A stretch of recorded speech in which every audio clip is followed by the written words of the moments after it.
کہ لوگوں کو بہلا پھنسا کر جھوٹ نہیں بولا، میں نے صرف اپنے آپ کو دکھایا، لیکن نہ صرف میری نیت پوری تھی، نہ میری کپڑے، کیسے گھر کی عزت مجروح۔ پھر بھی یہ سب غلط تھا۔ میرا اندر جانتا تھا کہ میں چاہے اس گناہ کی معافی تہجد میں ہی کیوں نہ مانگتی رہوں، کہ معاف نہیں کیا جا سکتا جب تک چھوڑا نہ جائے۔ خدا نے جب ایک موقع دیا ہے تو آپ بھی دے دیں۔ اس نے خدا کے نام پر مجھ سے سوال کیا۔ مجھے وہ خدا کا فرمان یاد آ گیا کہ تم پہاڑ جتنے گناہ کر کے ایک بار سچی توبہ کر لو تو میں سب کچھ معاف کر سکتا ہوں۔ تو میرا ظرف بھی اتنا چھوٹا نہیں ہونا چاہیے تھا کہ اسے ایک موقع نہ دے سکوں۔ فیصلہ شاید ہو چکا تھا کہ دل میں سکون سا بھر گیا۔ پھر اچانک اس نے سر جھکا کر کہا، تمہاری تعلیم کم ہے، اس لیے میں نے کبھی یہ امید نہیں کی کہ تم یہ سمجھ پاؤ گے کہ کس طرح آج کل کی دنیا میں لوگ یہ روزی کماتے ہیں۔ میں نے اس کمائی سے تمہارے گھر کے پیچھے چھپی ضرورتیں پوری کی، بہنوں کو پڑھایا، دوا کا خرچ اٹھایا۔ کیا تم مجھے ایک موقع نہیں دو گے؟ میں نے کہا کہ حرام کی کمائی سے جو تم نے خرچ کیا ہے وہ سب بیکار تھا، مگر جب تم نے توبہ کر ہی چکی ہو تو راستے کو چھوڑ چکی ہو تو میں کوئی سوال نہیں کروں گا کہ تمہیں شرمندگی ہو۔ اسی وقت امی آہستگی سے بولی، بیٹا یہ تمہاری بیوی ہے، بچے کی ماں ہے، نہ کوئی دشمن۔ ہمیں اس کی مدد کرنی چاہیے، اور تم جتنا دکھ اس نے برداشت کیا ہے اسے سمجھو۔ امی کی بات نے میرے اندر جھنجھلاہٹ اور رحم دونوں جگا دیے۔ میں نے سر جھکایا۔ اس کی بات سن کر میں نے سوچا کہ جو سب سے برا ہوگا تو یہی کہ میں سختی میں وہ قدم اٹھا دوں جو واپس نہ آئے۔ میں نے خود کو سمجھایا، خود کو کہا کہ اب مجھے نرم رویہ اختیار کر کے حقیقت جاننی چاہیے۔ میں نے اس سے وعدہ لیا کہ وہ مستقبل میں اس قسم کی ویڈیو نہیں بنائے گی، مگر کی عزت کو اولین ترجیح دے گی، کہ جو بھی کمائی ہوگی وہ صاف اور شرف والا راستہ ہوگا۔ اسے رونے کی سزا پاتے ہوئے ہاں کہا۔ میں نے اس وقت جو فعل کیا وہ شاید مجھے زندگی بھر شرمندہ کرے گا، اور میں نے سیکھ لیا کہ پہلے جھٹکا بازی میں فیصلہ خطرناک ہوتا ہے۔ میں نے اسے معاف کرنے کا بھی فیصلہ کیا، مگر شرط یہ رکھی کہ اپنی غلطیوں کو قبول کرے، وہ اپنے کی اصلاح کرے، اور سب سے بڑھ کر ہمیں سچ بتائے۔ وہ روتی رہی، بار بار آہستہ آہستہ بولی، معاف کر دو، اس بچے کے لیے، ماں کے لیے۔ اس کے لہجے میں صدقی دل تھا۔ وقت کے ساتھ جب سچ کی روشنی میں ہر شے نظر آئی تو محلے کی سرگوشیاں بھی مانت پڑ گئی۔ لوگوں نے دیکھا کہ ہم ایک دوسرے کو سمجھ کر مشکل راستہ اپنایا۔ اکثر ہی وہ راستے بدل دیے جس میں وہ چل رہی تھی۔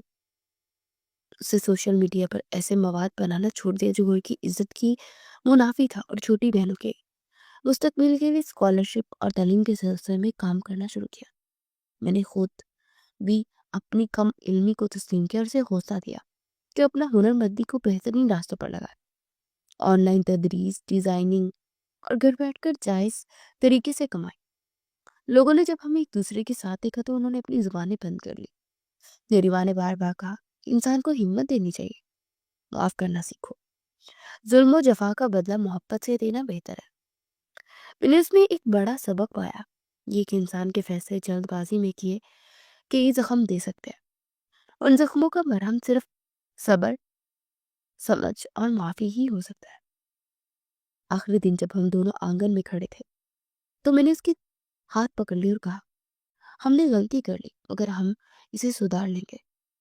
اس کی آنکھوں میں سکون تھا، اس کے لبوں پر نرمی تھی، اور میری گود میں سر رکھا اور کہا، میں اپنے کیے کی سزا بھگتی ہوں، مگر تم نے مجھے معاف کیا، یہی سب سے بڑا کرم ہے۔ یہ کہانی یہی سکھاتی ہے کہ ہر چھپی حقیقت کا پیچھے اکثر کوئی درد، کوئی ضرورت ہوتی ہے۔ گھریلو مالی مشکلات، بیٹیوں کی پڑھائی، والدہ کی بیماری، یہ سب انسان کو ایسے راستوں پر دھکیل دیتے ہیں جس کی وجہ ہم سمجھ نہیں پاتے۔ جلد بازی میں فیصلہ کرنا آسان ہے، مگر اس کا نتیجہ تلخ ہوتا ہے۔ معافی، ہمدردی اور درست گفتگو سے جڑے رشتے رہتے ہیں، اور سب سے بڑی طاقت یہ ہے کہ ہم ایک دوسرے کو سنیں، سمجھیں اور مل کر اپنی غلطیوں کا ازالہ کریں۔ میں نے جلد بازی میں سے طلاق نہ دے کر شاید درست فیصلہ کیا تھا، کیونکہ خدا تو اسے معاف کر چکا تھا، مگر میرے اس عمل پر کیا مجھے معافی مل سکتی تھی کیا؟ اگر ایسا کر گزرتا تو اس بچے کا کیا مستقبل ہوتا ہم دونوں کو دیکھ دیکھ کر پروان چڑھ رہا تھا۔ اکثر نے وہ سارے کام چھوڑ دیے، اسے اب بھی ملال ہوتا کہ اس نے کیوں کیا یہ سب، مگر میں اسے تسلی دیتا۔ ہمارے درمیان بھروسے کا رشتہ قائم ہو چکا تھا جو محبت سے بھر کر تھا۔ میں نے جو سیکھا وہ یہی تھا کہ بھروسہ ٹوٹے تو دوبارہ بنانا مشکل ہے، اور سب سے بڑھ کر انسان کو دوسروں کی قیمت کا اندازہ اس وقت ہوتا ہے جب وہ خود کسی فیصلے کی قیمت چکائے۔ اکثر نے اپنی کیے گناہ تسلیم کیے، معافی مانگی اور سچ کا راستہ چنا۔ میں نے اپنی غروریت تسلیم کی، اسے معاف کیا اور دل بھی بڑا کیا کہ اس کا ماضی پھر کبھی تانا بن کر اس کی زندگی میں نہیں آیا۔ امی نے ہمیں سکھایا کہ ایک دوسرے کا بھروسہ ہی سب کچھ ہوتا ہے، اور محلے والوں کی زبانیں رفتہ رفتہ خاموش ہو گئی۔ ہم نے اپنے زخموں پر مرہم لگایا اور آہستگی سے زندگی دوبارہ جوڑ لی۔ یہ محبت اور معافی کی وہ روشنی تھی جس نے ہمیں اندھیروں سے نکالا